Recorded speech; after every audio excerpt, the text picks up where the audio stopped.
오늘 읽은 본문을 가지고 눈물 속에 심은 복음이라는 제목으로 함께 은혜를 나누도록 하겠습니다. 한번 따라해 보시기 바랍니다. 눈물 속에 심은 복음.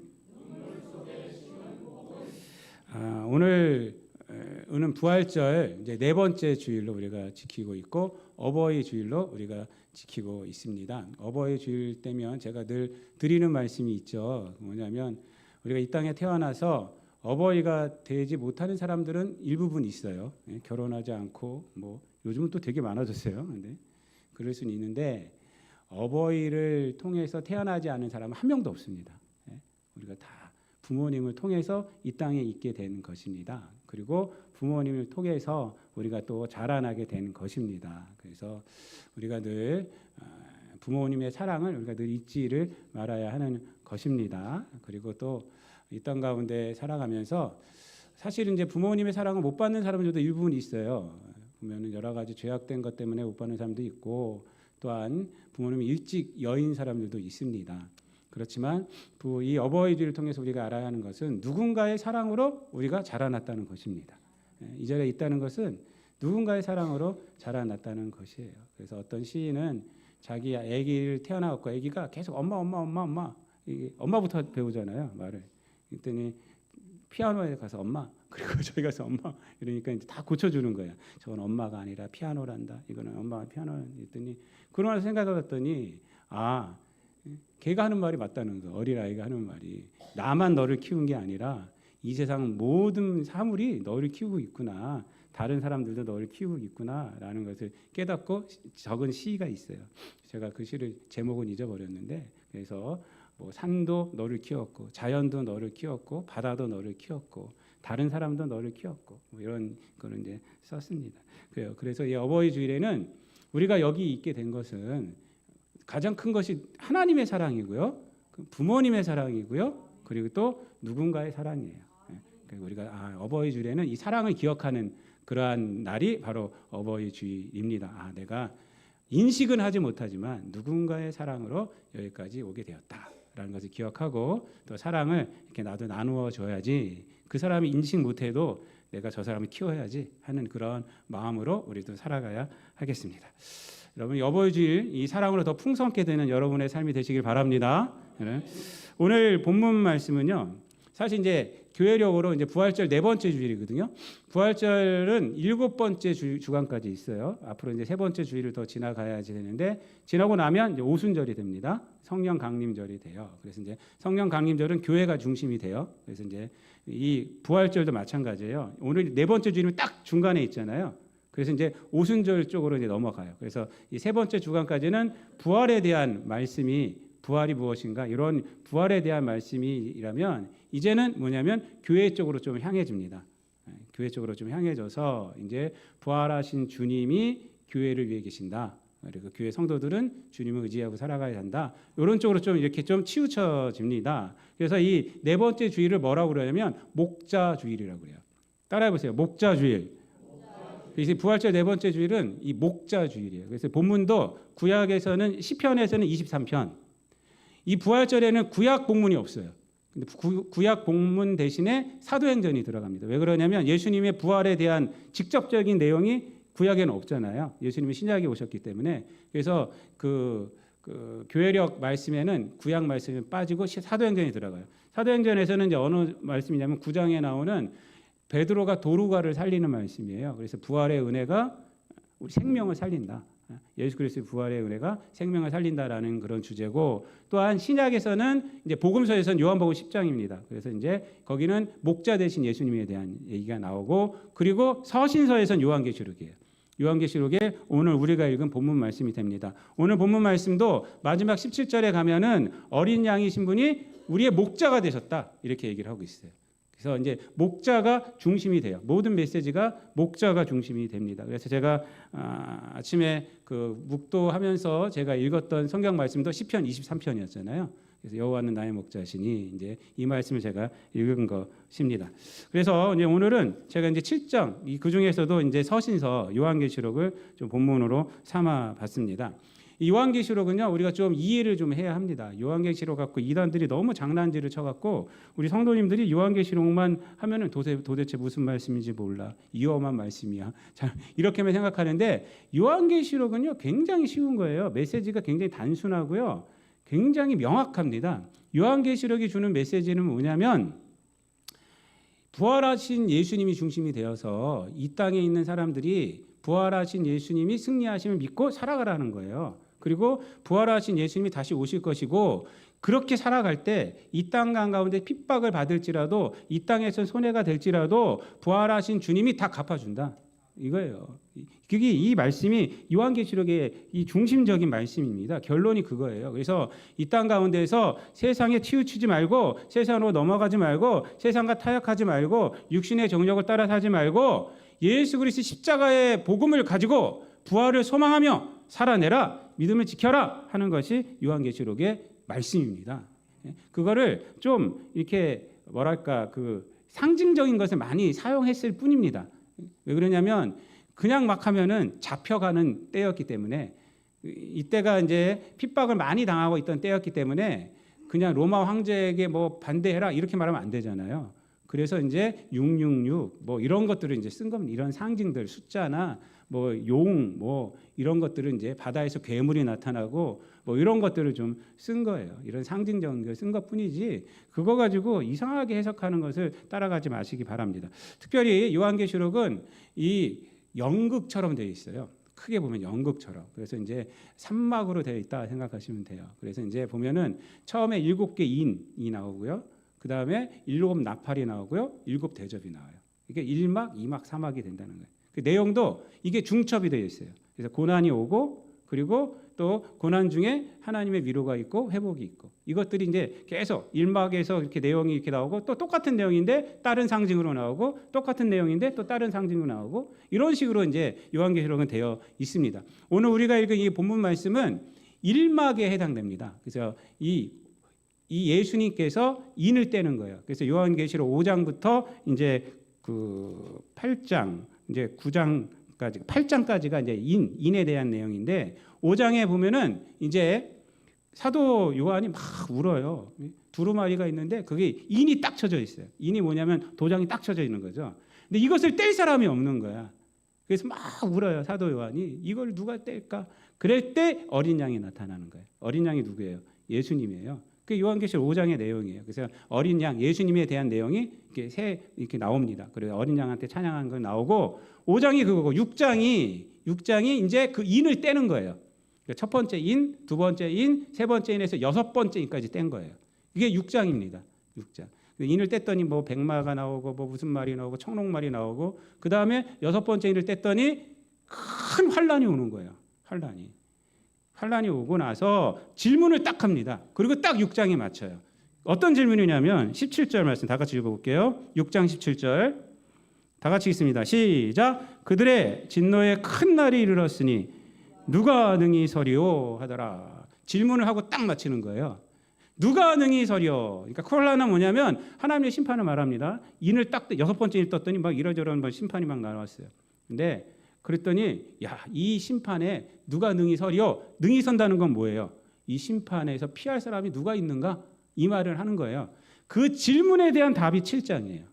그 질문에 대한 답이 7장에서 나오는 것이 두 가지로 대답을 하고 있어요. 직접적인 대답은 첫 번째가 뭐냐면 여러분들 잘 알고 있는 14만 4천 명이에요. 14만 4천 명. 유대인의 숫자라고도 말하는데, 하여튼 여기 본문에서는 유대인이에요. 유대인들을 막 셌더니 각 지파마다 12,000명씩 더했더니 14만 4천 명이에요. 그러니까 이 14만 4천 명이 이것을 피할 수 있다는 거예요. 누가 능히 서리요? 14만 4천 명이 설 수 있다라는 것이고, 두 번째로 말하고 있는 것이 뭐냐면 오늘 우리가 읽은 바로 9절 말씀이 됩니다. 9절 말씀 다 같이 읽어볼게요. 시작. 이후에 내가 보니 각 나라와 족속과 백성과 방언에서 아무도 능히 셀 수 없는 큰 무리가 나와 흰옷을 입고 손에 종려나무 가지를 들고 보좌 앞과 어린 양 앞에 서서라고 말합니다. 여기서 누가 피할 수 있다는 거예요? 9절 말씀에서 누가 피할 수 있는 거예요? 말씀 안 하신데 제가 말할게요. 큰 무리, 그렇죠? 예? 셀 수 없는 큰 무리가 피할 수 있다는 거예요. 그러니까 설 수 있다는 거예요.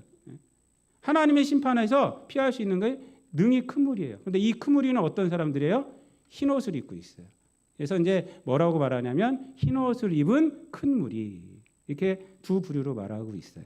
그래서 이게 답입니다. 누가 능히 서리요? 누가 하나님의 심판에서 피할 수 있으리요? 누가 피할 수 있다는 거예요? 14만 4천 명. 그리고 또 누가 피할 수 있다는 거예요? 흰 옷을 입은 큰 무리가 피할 수 있다. 이 두 부류가 다른 부류일까요? 아니에요. 표현이 다른 것뿐이지 같은 거예요. 같은 거. 근데 이제 14만 4천 명은 여기서는 유대인을 중심으로 말했을 뿐이에요. 셀 수 없는 큰 무리 안에 들어가 있는 거예요. 셀 수 없는 큰 무리 안에 14만 4천 명이 들어가 있는 거예요. 숫자로 말하면. 예? 그렇기 때문에 의미적으로는 똑같은 거예요. 의미적으로는 똑같은 거예요. 그러니까 14만 4천 명이나 셀 수 없는 흰옷을 입은 큰 무리나 똑같은 거예요. 왠지 아세요? 왜냐하면 이 큰 무리가 누구냐면 바로 흰옷을 입고 있고 또 큰 무리가 누구냐면 예수 그리스도의 보혈로 구원받은 자이기 때문에 그래요. 그리고 큰 무리가 누구냐면 큰 환난에서 나온 사람, 그 환난을 견딘 사람이기 때문에 그래요. 14만 4천 명은 누구라고 그래요? 인친자들이라고 그래요. 인치였다는 게 뭐예요? 예수 그리스도의 보혈로 선택받았다는 거예요. 똑같은 얘기죠. 예? 그래서 이 7장에서는 어떤 질문을 또 하느냐? 6장 말미에서는 어떤 질문을 했어요? 하나님의 심판에서 누가 능히 서리요? 라고 하고 7장에서 두 부류를 말했죠. 그러면 7장에서는 어떤 질문을 하냐? 이 사람들이 누구냐? 라고 말합니다. 한번 우리가 볼게요. 13절 말씀 다 같이 읽어볼게요. 13절 다 같이 읽습니다. 시작. 장로 중 하나가 응답하여 나에게 이르되 이 흰옷 입은 자들이 누구며 또 어디에서 왔느냐라고 말합니다. 이게 두 번째 질문이에요. 그러니까 14만 4천 명은 누구고 이 질문에 이 흰옷 입은 큰 무리는 누구냐라고 얘기를 하고 있는 거예요. 그리고 대답을 합니다. 이 요한 사도가 대답하는 것이 아니라 당신이 알지 않습니까? 이렇게 물어보는 거예요. 당신이 알지 않습니까? 하니까 그분이 질문한 사람이 이렇게 대답을 해요. 14절 말씀 다 같이 읽어볼게요. 시작. 내가 말하기를 내 주여 당신이 아시나이다 하니 그가 나에게 이르되 이는 큰 환난에서 나오는 자들인데 어린 양의 피에 그 옷을 씻어 희게 하였느니라. 아멘. 이 흰무리가 누구예요? 두 가지로 말하고 있죠. 어린 양의 피로 씻어 희게 된 자들이에요. 그러니까 뭐예요 이게? 예수님을 믿고 예수 그리스도 보혈로 깨끗게 된 자들, 구원받은 자들인 거예요. 두 번째는 뭐예요? 큰 환난에서 나온 자들이라는 거예요. 큰 환난에서 나온 자들이라는 뜻은 뭐냐면 그 믿음으로 이 땅 가운데 타협하지 않고 살아갔다는 거예요. 타협하지 않고 예수님을 믿는 믿음으로 믿음을 이 세상 가운데 지키며 믿음을 갖다가 없애려고 하는 사람들이 많았는데 유혹하는 사람들이 많았는데 그 모든 것들을 다 이겨낸 자들이라는 거예요.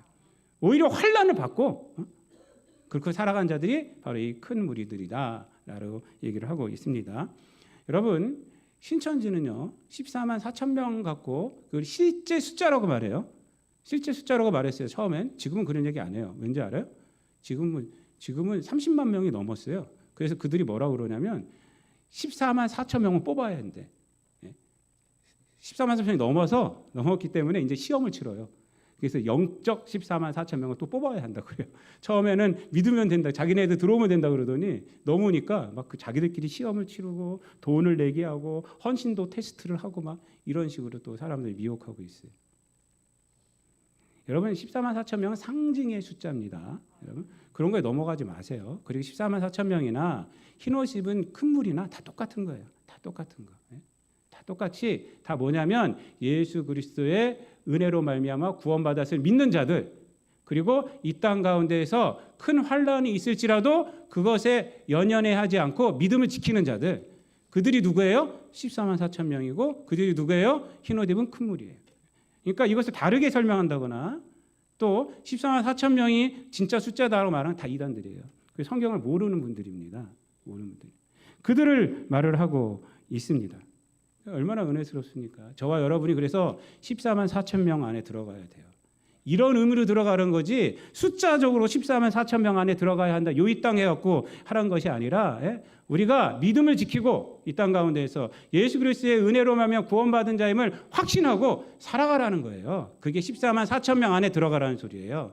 우리가 또 동일하게 흰옷 입은 큰 무리가 돼야 되는 것입니다. 믿습니까?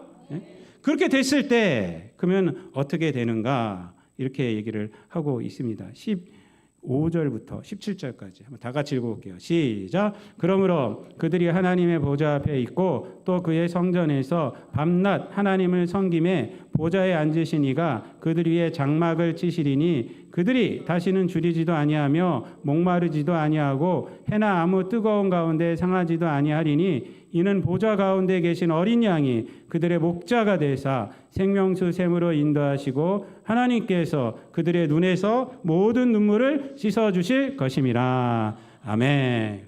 너무 은혜스럽지 않나요? 제가 어저께 설교 준비하면서 이 15절부터 17절까지 몇 번 봤는지 몰라요. 너무 은혜스럽지 않아요? 근데 이 말씀은요, 요한계시록 21장에도 나오는 말씀과 똑같아요. 사실은요, 비슷해요. 새 예루살렘이 쫙 내려오지 않습니까? 그 성을 보니까 신부가 신랑을 위해 단장한 것 같더라.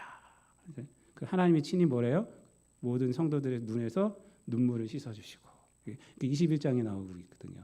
여기 똑같아요. 그래서 이 요한계시록은요, 메시지가 이렇게 반복이 됩니다. 그래서 요 메시지나 21장 메시지나 같아요. 지금 이제 일곱째 인을 떼기 전에 여섯째 인과 일곱째 인 사이에 요 모습을 먼저 삽입을 딱 시켜준 거예요. 그러니까 요한계시록 21장에 나오는 그 모습을 삽입을 딱 시켜준 것입니다. 딱 시켜준 것이에요. 그래서 왜 시켜줬을까요? 이것을 시켜준 이유는 뭐냐면 이때 당시에 요한 공동체를 위로하기 위해서예요. 이때 당시에 요한 공동체가 믿음을 지키기 위해서 큰 환난 가운데 있었기 때문에 그렇습니다. 아주 큰 환난 가운데 있었어요. 역사적으로 보면은 요한계시록이 지어진 때는 도미티아누스인가?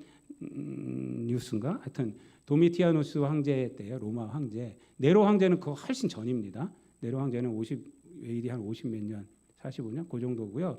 도미티아누스 황제는 한 90년 요때예요. 요때. 그래서 666을 네로 카이사르 네로 그 이름을 번역을 이렇게 숫자 헬라어는 다 숫자가 있거든요. 했더니 666인 거예요. 666. 그래서 제가 물어봤어요. 제가 그 챗 GPT한테 물어봤어요. 그래서 제가 666은 네로라고 하는데 이때 시대는 도미티아누스 황제 때 아니냐? 어떻게 된 거냐? 했더니 네로와 같은 자다라고 이렇게 되더라고요. 그래서 네로와 같은 자, 네로가 아니라 네로 시대 때 이게 지어졌다는 것이 아니라 네로처럼 이렇게 기독교를 핍박했던 황제. 그래서 666을 그 네로라고 그러니까 그 666을 네로라고 할 수도 있다라고 이제 그렇게 얘기를 딱 해주더라고요. 챗GPT에서. 여러분 하여튼 이때 이 도미티아누스 황제는 자기가 신이라고 했어요. 자기 신이라고 부르라고 했어요. 그러니까 유대인들도 눈에 가시고 기독교인들도 가세요. 근데 유대인들은 타협을 했습니다. 타협한 것이 어디 나오냐면 요한복음에 나와요. 요한복음 마지막에 여러분 대제사장들이 예수님을 십자가에 못 박아라고 소리치면서 마지막에 했던 말이 뭐예요? 우리에게는 가이사 외에는 왕이 없나이다 이러잖아요. 가이사 외에는 왕이 없나이다. 그러니까 예수님을 못 박게 하기 위해서도 타협을 했어요. 세상과. 자기가 살기 위해서도 타협하는 거예요. 그러니까 유대교는 그랬어요. 하지만 이때 당시에 기독교는 안 그랬어요. 왠지 아세요? 부활신앙이 있었기 때문에. 주님이 다시 오시기 때문에. 이 신앙으로 절대 타협을 하지 않았어요. 그러니까 타협 않고 살아가니까 얼마나 힘이 들겠습니까? 그렇죠? 얼마나 힘이 들겠어요. 그래서 이 여섯 번째 인과 일곱 번째 인 띄기 전에 이거를 딱 사입해서 성도들에게 가르쳐주는 거예요. 여러분. 뭐라고 지금 위로하고 있어요? 15절 말씀부터 보면은 보좌에 앉으신 이가 너희들 위해 장막을 치신다. 이렇게 얘기를 해요. 장막을 치신다는 것은 이 출애굽기에서 광야 생활을 할 때 성막을 치지 않습니까? 성막 딱 치면 거기에 하나님께서 구름 기둥으로 쫙 임재하십니다. 구름과 이런 걸로 쫙 임재하시고 또 성막을 거기서 나갈 때는 뭘래요? 불 기둥으로 그들을 인도하여 주시죠. 그것을 얘기하고 있는 것입니다. 그래서 하나님이 너희들과 함께한다 이 말이에요. 하나님이 너희들 위해 장막을 치신다. 너희들을 위로하고 너희들과 함께하고 너희들의 고난을 내가 다 한다. 이것을 이제 말을 해주는 것이고요. 그 다음에 뭐라고 그래요? 16절 말씀에 보면은 다시는 줄이지도 아니하고 목마르지도 아니하고 해나 아무 뜨거운 기운에 상하지도 아니하리니라고 말합니다. 그리고 17절 말씀에 보면은 보좌에 계신 어린 양이 목자가 되어서 우리를 생명수 샘으로 인도하고 그들의 눈에서 눈물을 닦아주신다라고 얘기를 하십니다. 얼마나 큰 위로가 되겠습니까? 그렇죠? 지금 고난 가운데서 있지 않습니까? 믿음을 지키기 위한 고난이에요, 여러분. 자기 세상 욕심을 이루고자 하는 고난이 아니에요. 믿음을 지키려고 하는 고난. 그 고난 가운데 있는 자들에게 하나님이 너희들 위에 장막을 치셨어. 장막을 치셨어. 이렇게 얘기를 해주고 있고 생명샘으로 너희를 인도할 거야. 너희들 눈물을 씻어줄 거야. 이렇게 얘기를 하고 있습니다. 여러분, 이 메시지는 오늘 우리에게도 마찬가지로 적용이 됩니다. 적용이 돼요. 그런데 이 메시지가 통해서 우리가 알아야 할 것이 있습니다. 그것은 뭐냐면 우리가 받은 복음이 이러한 사람들의 이 큰 환난 가운데 있는 분들을 통해서 받았다는 거예요. 이것을 오늘 본문에서 알아야 돼요. 여러분, 여기서 뭐라고 말씀하고 있어요? 너희들 다시 줄이지도 않을 거야. 목마르지도 않을 거야. 너희들 눈물에서 눈물을 내가 씻겨줄게 라고 말하잖아요. 이 말씀은 뭐냐면 큰 환난 가운데 이 사람들이 줄이고 있다는 거예요. 못 먹고 있다는 거예요. 못 마시고 있다는 거예요. 눈물로 하나님 앞에 기도하고 있다는 거예요. 하나님, 내 믿음을 지켜주세요. 내가 너무 연약합니다. 우리 저기 있는 성도들이 쓰러지지 않게 해주세요. 저 죽음에 끌려갔는데, 순교의 자리에 끌려갔는데 믿음을 잃지 않게 해주세요 라고 그렇게 기도하고 있다는 거예요.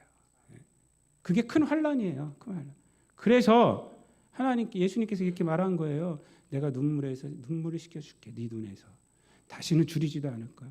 다시 목마르지도 않을 거야. 이렇게 얘기를 하고 있는 것입니다.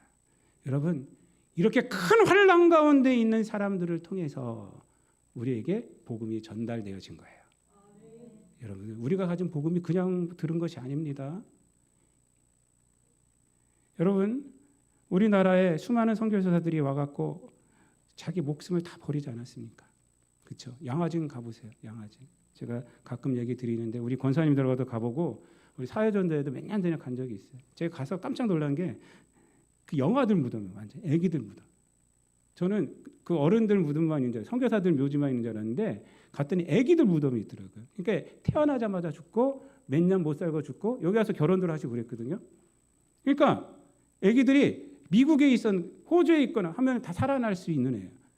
여기 와서 태어났기 때문에 풍토병에 걸린 거예요. 그때 무슨 주사가 있어요, 뭐가 있어요. 그러니까 걸리면 죽는 거예요. 그러니까 애기들 무덤이 쫙 있더라고요. 제가 물어봤어요. 이게 뭐냐고 했더니 애기들 무덤이에요. 애기들. 그런 희생이 있던 거예요. 양화진을 가면 선교사님들이 그런 희생을 하면서 우리들에게 복음을 전해준 거 아니겠습니까? 그 중에 루비 캔드릭이라는 그 선교사님이 계신데 이분이 유명한 말을 했어요. 내게 1000개의 생명이 주어진다 하도 그 모두를 천국에 바치리라. 그게 비문에 써 있어요. If I had 1,000 lives to give, Korea should have them all. 이렇게 써 있어요. 내게 1000개의 생명이 주어진다 해도 내가 이 1000개의 생명을 다 조선을 위해서 쓰겠다. 이 루비 캔들이라는 여자분이신데 25살에 죽었어요. 우리나라에 와서 1년도 안 돼서 죽었어요. 풍토병에 걸려서. 맹장 수술하고 그다음에 풍토병에 걸렸다고 그러더라고요. 진주에서 사역했어요. 무덤은 진주에 있어요. 경상남도 진주에. 근데 묘비가 거기 양화진에 있습니다. 이분이요. 24살짜리가 여기 온 거예요. 지금으로 보면 애잖아요. 애. 선교하겠다고 온 거예요. 편지를 그 시카고에는 앱윗 선교회라고 거기다가 보냈어요. 보내면서 이 글을 쓴 거예요. 내가 1000개의 생명이 내게 주어진다 해도 난 조선을 위해서 이 1000개의 생명을 다 쓸 것이다. 이것을 보고 그 편지를 받아들고 사람들이 그 다음에 루비 캔드릭이 죽은 것을 그 다음에 알게 되고 그리고 조선을 위해서 헌신을 합니다. 수많은 사람들이 나도 나가겠다. 나도 선교사가 되겠다 하면서 나오게 됐어요. 여러분, 이러한 희생으로 복음이 우리에게 온 거예요. 큰 환난 가운데 있었지만 이 루비 캔드릭이 엄마 아빠한테 보낸 편지가 있어요. 이곳 조선 땅에 오기 전 집들에 심었던 꽃들이 활짝 피었다는 소식을 들었을 때 하루 종일 집 생각만 했습니다. 24살짜리가 얼마나 미국이 그리웠겠어요. 미국이. 근데 그 소식을 들으니까 내가 심었던 꽃들 이 생각한 거예요. 그러면서 이렇게 말합니다. 이곳 조선 땅은 참으로 아름다운 곳입니다. 모두들 하나님을 닮은 사람들 같습니다. 선한 마음과 복음에 대한 열정으로 보아 아마 몇십 년이 지나면 이곳은 예수님의 사랑이 넘치는 곳이 될 것 같습니다. 이렇게 말을 하고 또 씁니다. 저는 복음을 듣기 위해 20km를 맨발로 걸어오는 어린 아이들을 보았을 때 그들 안에 있는 하나님의 사랑 때문에 오히려 위로를 받습니다. 태평양을 건너서 왔는데 복음을 전하면서 복음을 받아들이는 아이들 때문에 위로를 받는다 그래요. 위로를. 여러분 이때는 그랬어요. 20km를 걸어온대 20km를. 여러분 그 평양 대붕 장대영교회 대붕 사건 아시죠? 예? 평양 대붕 사건이요. 그 평양 주변에만 이 사람들이 온 곳이 아니에요. 그 역사책을 보면은 저 밑에 군산에서도 왔어요. 군산에서도 이렇게 끌고 오는 거야. 자기 애기들하고 먹을 거, 예? 부흥 사경이 한다고 먹을 거 다 짊어지고, 예? 그때 교회에서 뭐 먹을 거 좋겠어요? 먹을 거 짊어지고 애들 다 끌고 며칠을 올라와서 부흥 사경에 참여한 거예요. 그때는 복음 들으려고 그랬어요. 복음 들으려고 하나님 말씀 듣기 싶어서 그렇게 했어요. 그렇게.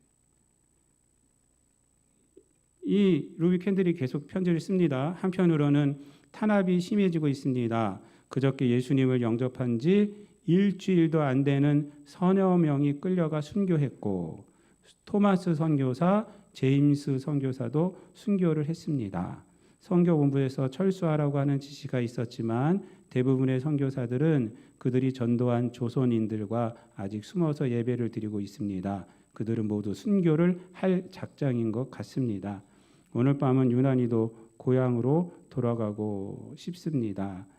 외국인을 죽이고 기독교를 증오한다는 소문 때문에 부두에서 저를 끝까지 말리던 어머님의 얼굴이 자주 제 눈앞에 어립니다.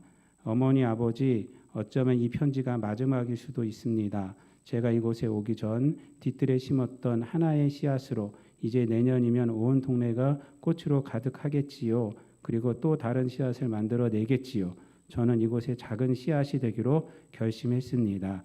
제가 씨앗이 되어 이 땅에 묻히게 되었을 때 아마 하나님의 시간이 되면 조선 땅에는 많은 꽃들이 피고 그들도 여러 나라의 씨앗이 될 것입니다. 저는 이 땅에 저의 심장을 묻기로 했습니다. 바로 이것은 조선을 향한 저의 열정이 아니라 조선을 향한 하나님의 사랑이라는 것을 알게 되었습니다. 어머니 아버지 보고 싶어요. 사랑합니다. 이렇게 보낸 거예요. 그리고 나서 1년도 안 돼서 돌아가셨어요. 이분이. 근데 돌아가시고 끝난 것이 아니라 정말 씨앗이 됐어요.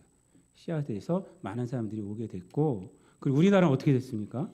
이분들의 순교가 헛되지 않았잖아요. 예? 이들의 이 말씀대로 우리에게 복음이 전해지고 우리가 여기 있게 된 것입니다. 여러분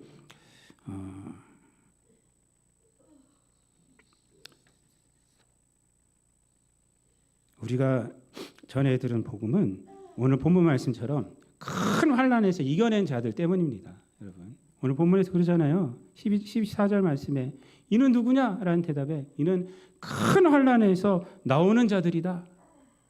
큰 환난에서 나오는 자들이라 라고 말을 합니다.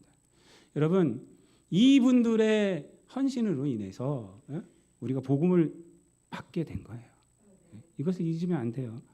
복음 자체가 또 그렇습니다. 복음은 무엇이 복음이에요? 하나님의 아들 예수님이 이 땅에 오셔서 십자가에서 죽으셨다는 거 아닙니까? 그 희생이 복음이에요. 십자가에서 부활이 일어나지 않았습니까? 그래서 오늘 본문 말씀 보면 특이한 구절이 뭐냐면 어린 양이 목자가 되셨다고 그래요. 어린 양이. 그래서 17절 말씀에 보면 보좌 가운데 계신 어린 양이 그들의 목자가 되사. 이거 어린 양이 목자가 됐다. 이게 좀 언밸런스한 표현이거든요. 근데 5장에 가면은 어린 양에 대해서 뭐라고 하는지 아세요? 어린 양에 대해서 5장에서 쫙 얘기를 하는데 계속 반복적으로 말하고 있는 것이 뭐냐면 죽임을 당하신 죽임을 당하신 어린 양이라는 거예요. 그래서 5장 6절에 보면은 일찍이 죽임을 당한 것 같더라. 또 5장 9절에 보면은 일찍이 죽임을 당하사 이렇게 말을 하고, 또 12절에 보면은 죽임을 당하신 어린 양은 이렇게 말을 하고 있습니다. 이게 어린 양이란 것은 뭐냐면 십자가에서 죽으셨다는 거예요. 그분이 우리의 목자다. 그러니까 이게 복음이라는 겁니다. 이게 복음. 여러분, 복음이 그건 거예요. 복음은 환난과 핍박을 견디어내신 분, 바로 예수님이 우리에게 복음이고, 우리에게 또 어떻게 전달이 되었어요? 큰 환난과 핍박을 견디어낸 사람들에 의해서 복음이 우리들에게 전하여졌다라는 것입니다. 여러분, 그럼 우리는 어떻게 살아야 합니까? 우리 또한 14만 4천 명처럼 흰옷 입은 큰 무리처럼 세상에서 복음의 순수함을 잊지 말아야 돼요. 여러분, 그 복음으로 살아가야 돼요. 그것이 때로는 눈물이 있고 어려움이 있고 배고픔이 있고 목마름이 있는 삶일지라도 그 큰 환난을 우리가 이겨내야 한다는 것입니다. 이렇게 살아갈 때 부활하신 예수님께서 우리를 생명샘으로 인도하시고 우리의 눈에서 눈물을 씻어 주신다는 것입니다.